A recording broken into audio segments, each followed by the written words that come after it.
right now. And we will start in just a second.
Oh, I'm sorry. So let's go ahead and Do that again. start if we can.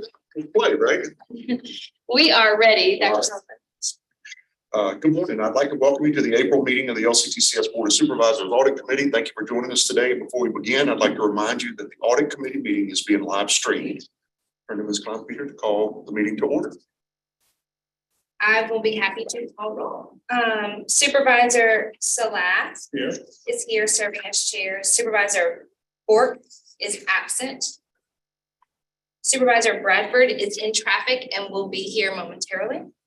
Supervisor Hardy Here. is here. Supervisor Mount. Here. Are there any other members of the LCTCS board present? There are not.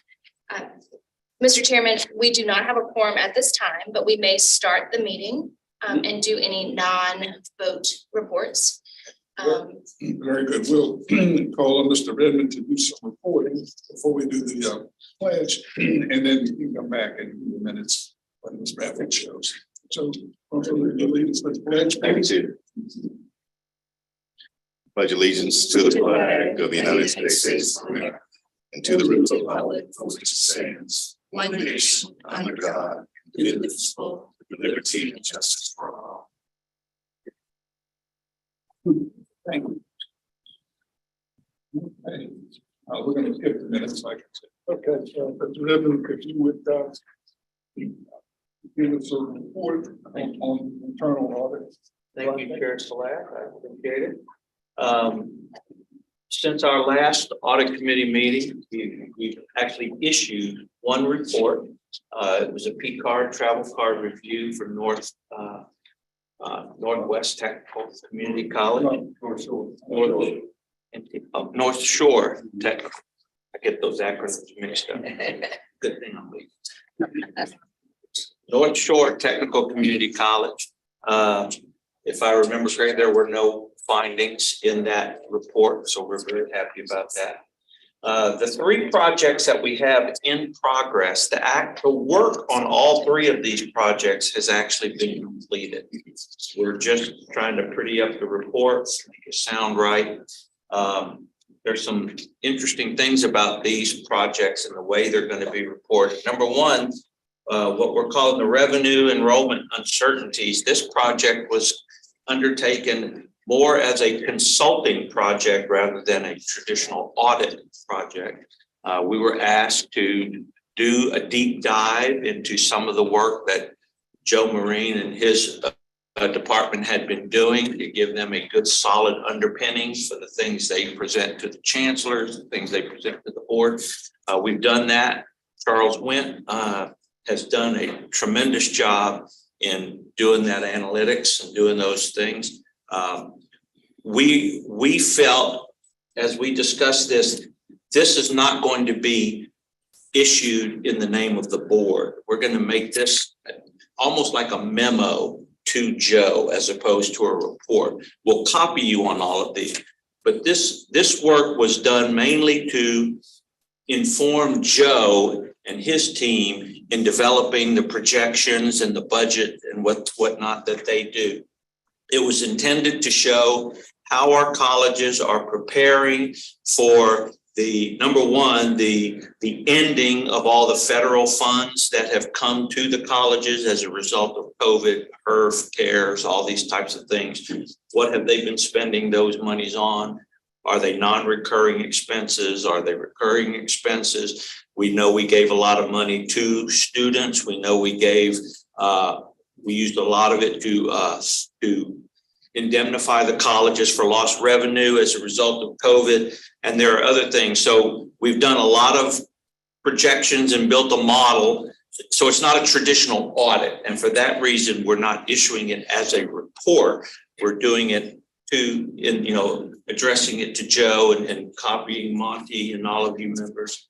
But he will use that as he sees fit to develop and underpin whatever projections and whatnot that he makes. The Clery Act compliance review. I'm sorry, sure, absolutely. And maybe Joe for a future action. One of the things that came up at the Board of Regents meeting, I was representing this board there, is a study on the demographic cliff that's coming forward and how it impact all the universities, all the college systems in the state. I think once that comes out, maybe a further deep dive of what it means to the community college system would be appropriate.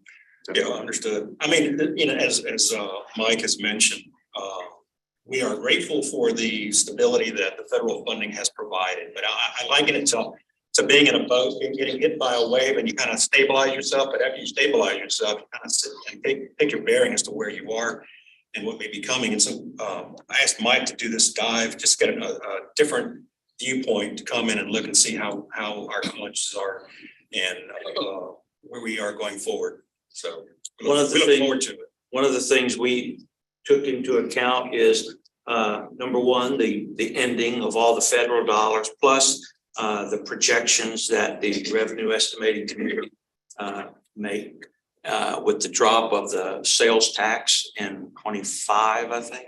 It goes off the board. So that's going to have if that's not renewed, that will have a big impact. So that's all been taken into account. And again, these are models, these are projections. And there's an old saying about models. All models are wrong. Some are useful. So what we've developed is models that can be used. Now, we've made assumptions and we tell you what those assumptions are. We've documented all of how we came up with our estimates and whatnot. So the Joe or the colleges can take that and say, well, we don't think it's going to be 4%. We think it's going to be 6%. They can plug that in and see how that affects things. But the models have been built to help the colleges and the chancellors and the CFOs and senior management make those kind of decisions going forward. It takes into account the fact that enrollment has dropped during COVID and we're building it back up. Some have made it further along than others have. And so given how that will go over the next period of time will affect all of this. So that's why we're doing it in this fashion. Michael, if I could, been around a lot of internal audit shops in almost 30 years in this business. Most of them are compliance oriented. This work is the work that advances the mission. Compliance is important. You have to comply, but this is the kind of work that strengthens the organization overall. So I just want to say thank you, Michael, for taking on this challenge, because I know it wasn't easy. It wasn't your typical work, but you did a great job with it. Second thing I'll mention is you've heard from Amy Cable and others that we have an enrollment management plan that we put together from each college, right? We put that together for a 1-year time frame, then a 3-year, now 5-year. Now you take the enrollment plan and put it together with the model that Michael's put together. Now you can begin to see where we're headed longer term. That's that fiscal health index discussion. It's the college health index discussion, but it's making it more routine as part of the ongoing discussions here. So hopefully the infrastructure is in place, and certainly thank you to Michael and the team. Well, I appreciate you that, but I want to give credit where credit's due. Thank you, Charles, for the work that you did on this. This was a deep dive. He brings some skills to our department that we didn't previously have. So thank you for that. The other two projects, these are also a little bit different. The Clery Act compliance review and the CAG 20 implementation assessment and review. These are traditional audits. The Clery Act compliance, if you're familiar with the Clery Act, this is a federal statute that requires the reporting of crime and fire statistics for the colleges based on the geography and things like that. Well, Jeff did this project. He did a deep dive into the requirements of Clery. There's as many as 30 different categories of things that the colleges are supposed to comply with. Most people who run afoul of the Clery Act do so because of an incident that happened. Somebody gets hurt and the people didn't report it right. Somebody gets raped, gets murdered. There's some incident that triggers them to come in. But we did find, and we put this, we're going to have this in the report. There was a community college that negotiated a fine down to $250,000. Not one of us, thank the Lord. That they negotiated their fine down to $250,000, but it was not triggered by an incident. It was just the DOE doing their random checks of compliance, found this community college that was not in compliance. They fined them a lot more, but they negotiated it down to $250,000. So this is something we want to bring to our college's attention. This is not something you can take lightly. We want them to be aware. And in our analysis, we find that our colleges are generally complying with this. There are, out of those 30 incidents, there are some who partially comply or even don't comply because a policy is not complete or something is like that. But generally, all of the colleges are in compliance. We will make some recommendations.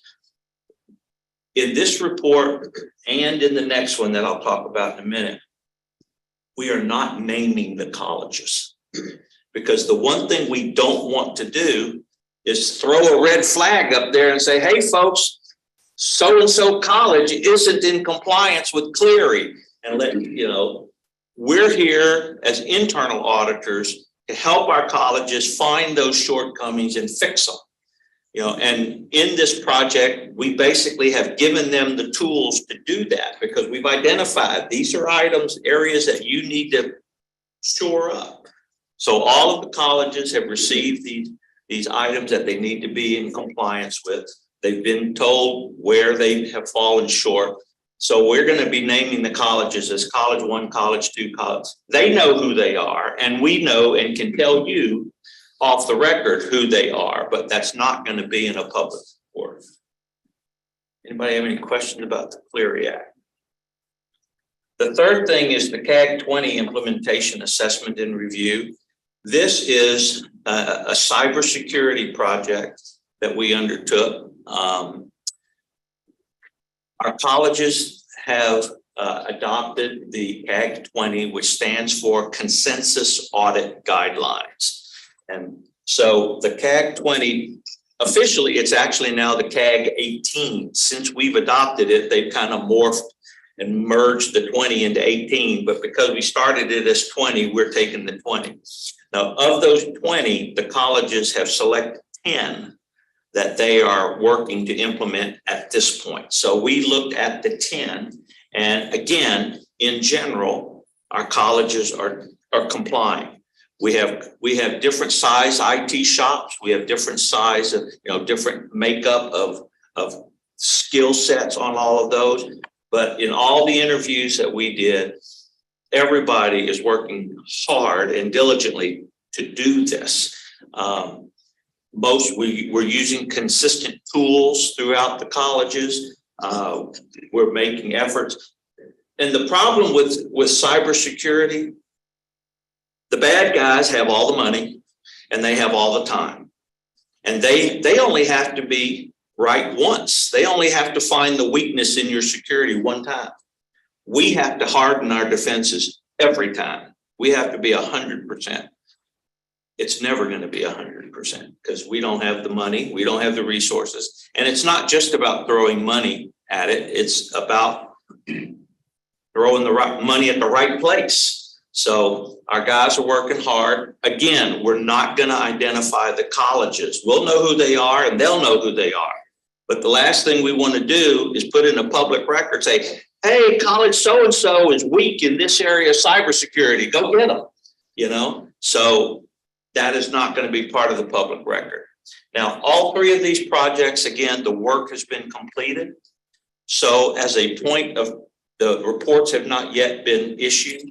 All we're doing is prettying up the reports and putting the right verbiage in. So with respect and as a point of personal privilege, I would ask the committee to allow me, though today is my last day and my last audit committee meeting, I would like to reserve the right to issue these reports under my signature. And then whoever follows me, Jeff as acting, or whoever follows as permanent, whether that's Jeff or whoever, they start with a clean slate. So those are the three projects we are currently working on. And when these are issued, hopefully within the next week to 10 days, whoever follows me will start clean. Well, thank you. Are there any questions about any of those at this point? You look like you wanted to say something, Monty. I don't know if No, I Just, go ahead.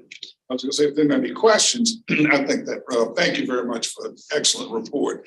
And unfortunately, it wasn't time for you to present it. So I would ask respectfully that we honor the request and upon the completion of the report, it be presented above your signature. So if there's any objection, let's hear We it. will have to wait for Ms. Bradford to get here before we can make that Let's decision at the friendly committee. Request to Okay, just consider, and it's not a motion. It's As long as just that's in the minutes, okay. what he just Friendly said. request. Yeah, just a Not friendly. a- Yeah. Since the report is prepared, it's not in final form, that when it is prepared, that it would be above his signature. And that would be considered, sir, it would just be considered chair's prerogative. So thank you very much for the report, and we'll try to do that. All right, Mr. Joey, you want to give us some information on the legislative order, please? Well, we've had four, I believe, Mike, you've got them listed, 4 audit reports issued. I'll first start off with the ones that are non-issue. Thankfully, and to the credit of my staff, the LCTCS system roll-up was issued with no findings there. And just to give some idea, when these reports are issued, and they've gotten very large. When I started years ago, we were on GASB 33, I think we're on GASB 96. These standards that just keep promulgating and propagating the bureaucratic processes that we have, but we have to follow them. But we have a 2-week period by which to roll up all this information. So I'm thankful for my staff and for their time and effort to do this. So no audit findings there. Also, of other great importance is Northwest Technical Community College was issued again with no audit finding. In that case, it paves the way for them to continue their process for SACS accreditation. Keep in mind that if there were issues there identified, that would have been a stumbling block for us to overcome, a major one at that. So with that out of the way, they still are cleared to go forward to continue down their path with the SACS accreditation process. In that end. With that said, there were 2 audit issues that were identified at 2 colleges, one at South Louisiana Community College, related to the timeliness of employees having their access removed in Banner. And that is an issue that we've tried to remediate through a automatic process, which is still in place. Their issue was that they had a manual process by which they were waiting for faculty supervisors to notify the HR office to start this process, this automated process that basically terminates access to email and system networks and Banner and other things. And so what they've done as a remediation to that is recognizing that that's a flaw. Given that you've got multiple supervisors out there, obviously spread throughout multiple campuses and dealing with multiple staffs, it's not a very efficient process to have in place. So they've basically centralized all of that, and it should be at the HR office, so that HR, just like all our other colleges, is directly involved with that person's leading the organization, that they then just enact those processes quickly and timely. So that was the one finding there. And at Delgado Community College, there was an audit finding related to inaccurate AFR, inaccurate annual financial report. Again, as part of the process of all AFRs, there's a August 15th hard due date when things are due. Everybody closes their books on June 15th or thereabouts. So they have about a month to 3 weeks to kind of get everything together and in a week or two to print it all out. Well, as part of that rush, they inadvertently caught up the Allied Health Nursing Building that is an Act 360 project, which should have been reported in the LCTCS Facility Corporation. It actually was reported in the LCTCS Facilities Corporation, but it was also counted in their report. So as part of that oversight, they were cited as having an inaccurate annual financial report. So Ron Russo is here, the CFO from Delgado. Ron, is there anything else that I may have missed? I think that was mainly it. That's pretty accurate. So what we did was at that point of the building being construction, we did get that as a capitalization and added as a capital asset on our books. We just overstated our net position, not knowing that at the same time, the facility corp was looking at that capital asset at the same time. So it kind of doubled up as it rolled up. But like Joe explained, we were in a time crunch for it. And for us looking at it, and we know better that now it's Act 360, we don't record it on our books until after the facility bonds are paid. But that's where this error occurred. So it's nothing intentional. It's just us knowing when we're doing capital asset pickups, any improvements on the buildings we picked up as a capital asset. We just initially took that as it was our responsibility to add it to our books. We inadvertently did it at the same time the facility corp did it. So we did acknowledge that, yeah, we should not have picked it up.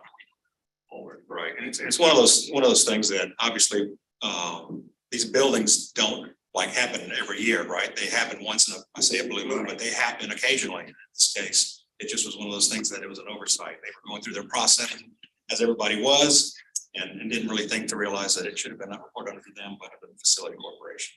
But those are the two audits findings for the two colleges, and for the most part, everybody's been doing very well, very clean.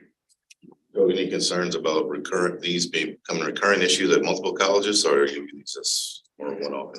They're one-off. Now I am a little frustrated about the HR termination issue because it does keep popping up here and there, and we've tried to box that down, lock it down as best we can, and recognizing that at certain points there are human elements involved that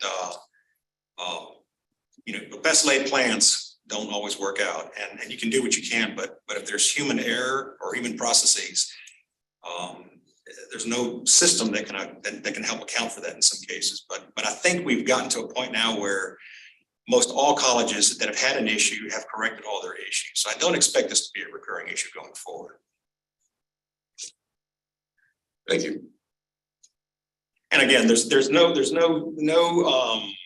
citation of any impropriety or access of data that they shouldn't have had or whatnot. Again, it just was the timeliness of the determination of their access to the banner.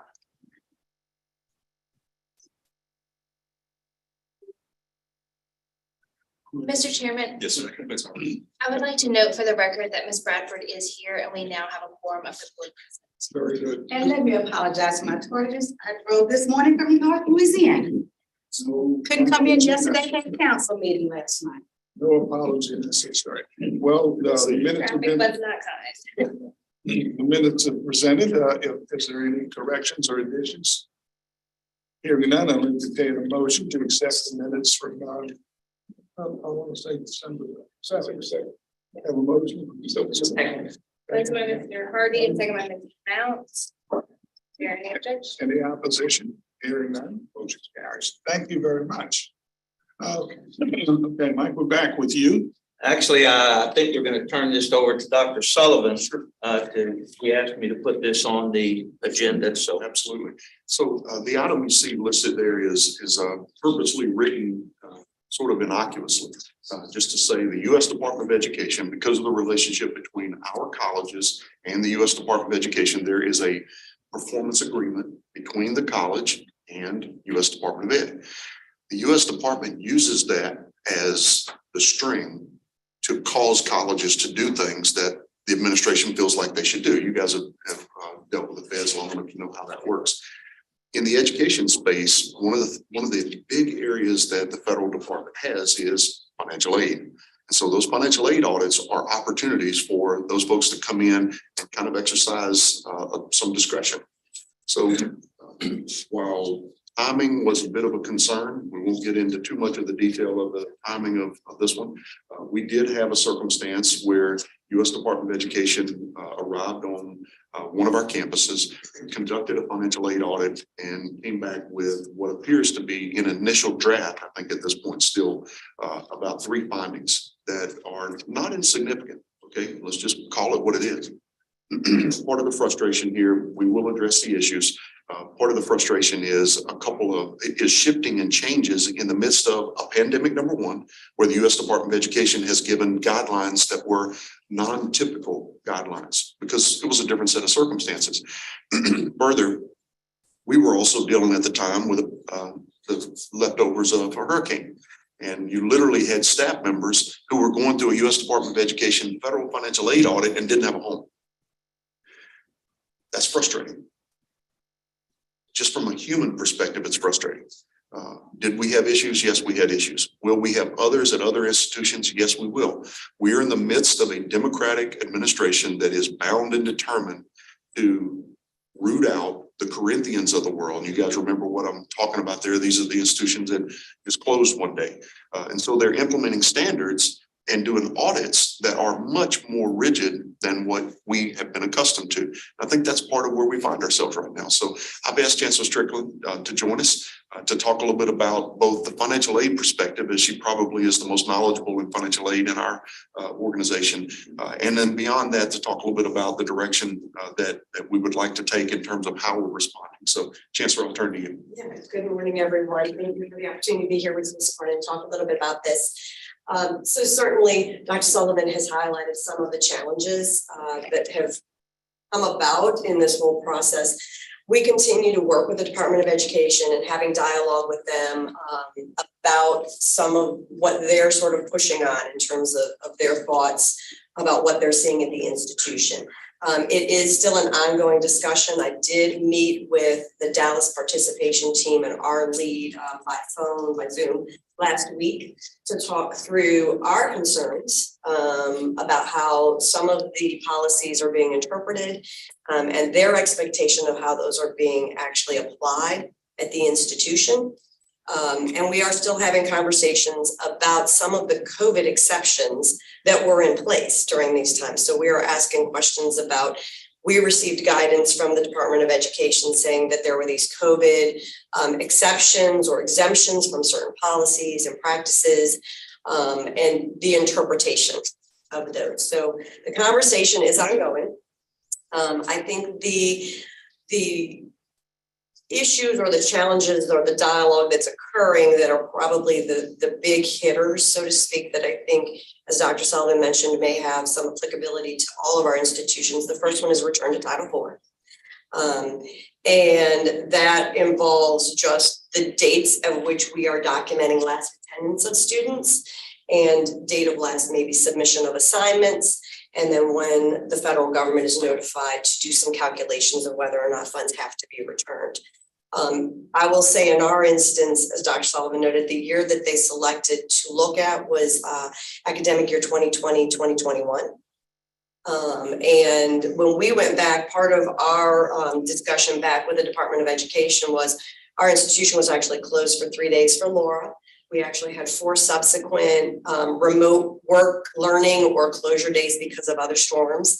And so the conversation about the immediacy of return to Title IV dates and really being able to determine when a student was last enrolled and completed an assignment. So that conversation continues to be ongoing. The second one is around some pre-programs.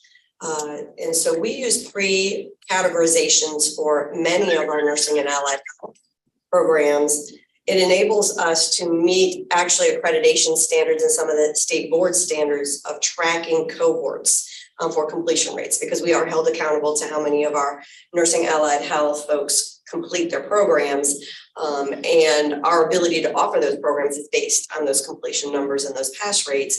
At the same time, though, so what we've done is we've developed a system internally that looks at, that enables us to identify who those students are for reporting purposes. Students apply for an associate's degree program. However, where the federal government right now is saying is that they don't believe the pre-nursing program or the pre-allied health programs may be eligible for aid. Our argument back is that the students have to, one, be in an associate's degree program, and they are. And secondly, even if that doesn't fit that category, the second category is that all courses must be applicable to a degree program. All of our courses are applicable to a degree program, even if you choose not to or not selected to move forward in a clinical. So, Chancellor Strickland, yes. if I may, I want to just point out, there are even members on this board who completed pre-professional degrees, pre-law, pre-med. But when it comes to associate degrees, suddenly the U.S. Department of Education has blinders on when it comes to thinking about pre-professional programs. That's what this amounts to. And in the midst of a pandemic, when you have major health issues with the workforce, we're trying to create a pathway to get students from point A to point B. And the U.S. Department of Education is telling us, oh, that's not quality. That's not good enough. It's craziness. So there continues to be a real question around whether the federal Department of Education has people employed to conduct these audits who understand boots on the ground how this mission is delivered. So we continue to push at the federal level. We continue to push with the secretary, with the undersecretary. But what is clear to me is federal student aid, FSA, as a department of the U.S. Department of Education, they stand alone and they do what they want to do. That's where we find ourselves. We're going to continue to try to work with the structure that is in place. But these kind of findings tell me clearly they're not interested in good news or positive stories of how you make it through disasters and the like. They're interested in slapping you while you're down. And that bothers me. We have to find a way to deal with this one. This will not be the last college that we have in this venue talking about this. Because these issues are going to continue. And trust me when I tell you, it's not just going to be Louisiana either. There are many other states out there that are going to be challenged by this, particularly if they choose to use the same years that coincide with the disaster. That's crazy. So, Chancellor, I'm sorry to cut you off there, but I just wanted to add that because I think it is a broader challenge. So I'll just briefly touch. So the last one has to do with satisfactory academic progress. And part of the difficulty of the conversation right now is around documentation. And we had in our policies that documentation may be required for satisfactory academic progress, right? A reason why you're not making progress. And we chose during COVID to acknowledge that people could not get to doctors to maybe get doctor's notes or to get physically to a therapist to be able to submit those challenges. And so we also accepted that many students can, and they are permitted to do this according to department regulations, to verbally say, COVID, right? This had an impact on me and I just academically couldn't keep up. The department has said that we need further discussion around whether or not that those are acceptable forms of documentation. And so again, continue that conversation with them. I think our path forward at this point is to continue to dialogue with the department. On the last call, the Dallas participation team indicated and actually specifically said, we welcome you to disagree with our findings and to provide evidence of why you believe you are correct, and we intend to do that. So my team does do that. We are working through that. They've given us an initial 60 days to respond back to them with some of our beliefs. Extensions are available and we may choose to utilize those as we get into summer registration about that time as well. but I'll keep the board posted. But it is our intention to not only continue to engage in conversation about these findings and the appropriateness of them, given all that's occurred.